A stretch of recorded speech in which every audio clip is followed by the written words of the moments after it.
Сегодня у нас опять Валентина, и опять я буду их ругать. Всем привет, вы на канале Ноги в кроссы, меня зовут Александр. Это Валентина Рокстад.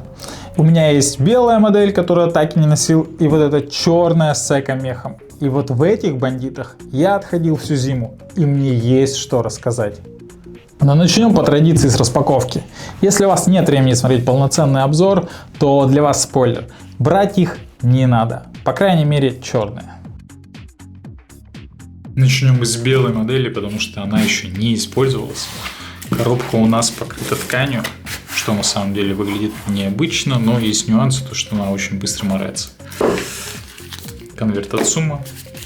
Тут внутри два конверта. Один у нас, вот видите, тут уже что-то собирается наружу. Возможно, это какой-то чужой. А этот конверт мы с вами откроем на черной модели. У нас два пыльника. Хорошие тканевые пыльники. Один, кстати, уже улетел. Сами кроссовки. Данную модель я, собственно, не убирал бирку, не носил, поэтому, если она вам интересна, вы можете написать мне, она есть на Авито. Я ее продам за ту же цену, за которую покупал. Более в коробке нас ничего не ждет. Предлагаю посмотреть, что внутри черной коробки. Черная модель в черной коробке. Два конверта. Из одного также кто-то пытается выбраться. Во втором конверте я его вскрыл. Просто нас хвалят о том, какие мы молодцы, приобрели. Ну и, собственно, как эксплуатировать их. Там, по-моему, еще NFC-метка была. Два пыльника, абсолютно такие же, только черные. Внутри сами кроссовки. Кроссовки уже с формодержателями. И, собственно, вот так выглядит искусственный мех. Мы, конечно же, дальше все посмотрим в полноценном обзоре. Здесь мы просто их подраспакуем. И отличие первое, то что тут у нас металлические клепки, на белой модели у нас они резиновые. Пломба от Summa Outlet. Обзор начнем с плюсов. Для меня как минимум два. Во-первых, это внешний вид. Выглядят они необычно. Благодаря вот этим вот клепкам а-ля рокерские ремни, как будто бы этот ремень полностью нам опоясывает кроссовок, выглядит необычно и довольно дерзко. Второй плюс это то, что их эко-мех по-настоящему греет, что неожиданно. Я проходил в них всю зиму, и бывало, что даже в минус 30 я мог спокойно надеть, и нога не мерзла. Из плюсов это все, переходим к минусам.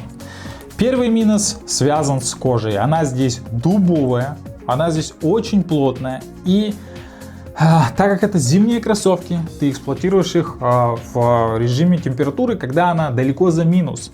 И так как дубовая кожа на отрицательной температуре еще сильнее дубеет, есть проблемы с тем, что ты их разнашиваешь. Так как кожа очень плотная, появляются заломы, и один залом на левом кроссовке был около пальцев, он реально создавал мне дискомфорт и болезненные ощущения, когда я ходил. И мне понадобилось в районе 2 месяцев для того, чтобы мои пальцы перестали чувствовать боль, либо же он их просто так отдавил, что я реально не чувствовал боль. Но кожа здесь разнашивается очень-очень тяжело. Второй минус, который связан с этой же кожей, это то, что они классно выглядят только когда новые. Стоит тебе относить них буквально сезон, и появляются глубокие заломы, какие-то трещины, которые в принципе довольно-таки хорошо видно. Вы можете просто сравнить с моими Fabi, которые я относил буквально 4 или 5 сезонов, и Fabi так со мной не поступили. Они остались буквально такие же, как я их покупал.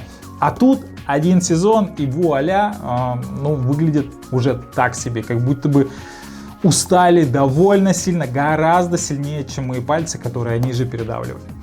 Третий минус, опять-таки связанный с этой кожей, это то, что при попадании влаги она начинает взбучиваться. Это проблема не только этих кроссовок. Да, многое кожа, особенно премиальная, она начинает так себя вести, подставлять тебя. Но тут-то дело в том, что это зимние кроссовки. и они априори должны были соприкасаться со снегом. То есть, да, снег на них попадает. И, в принципе, почему производитель не позаботился об этом и не подготовил эту кожу так, чтобы такого минуса не было. На форумах там все это решается, ребята что-то феном нагревают, потом кремом мажут. Ну, блин, как будто бы странная затея.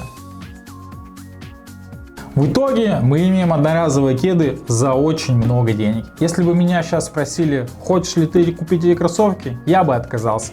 Чего и вам советую.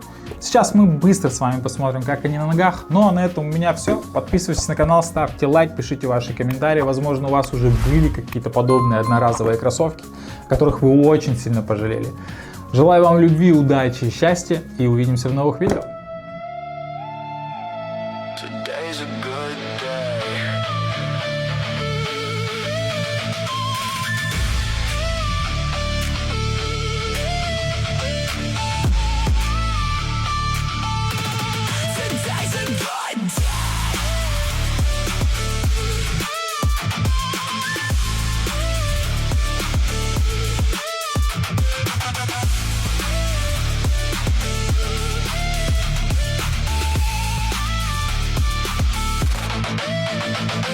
When every single day there's a problem, when every single day I make a mistake, when every single day I can't do anything but fail. It's too much pressure for one person to take.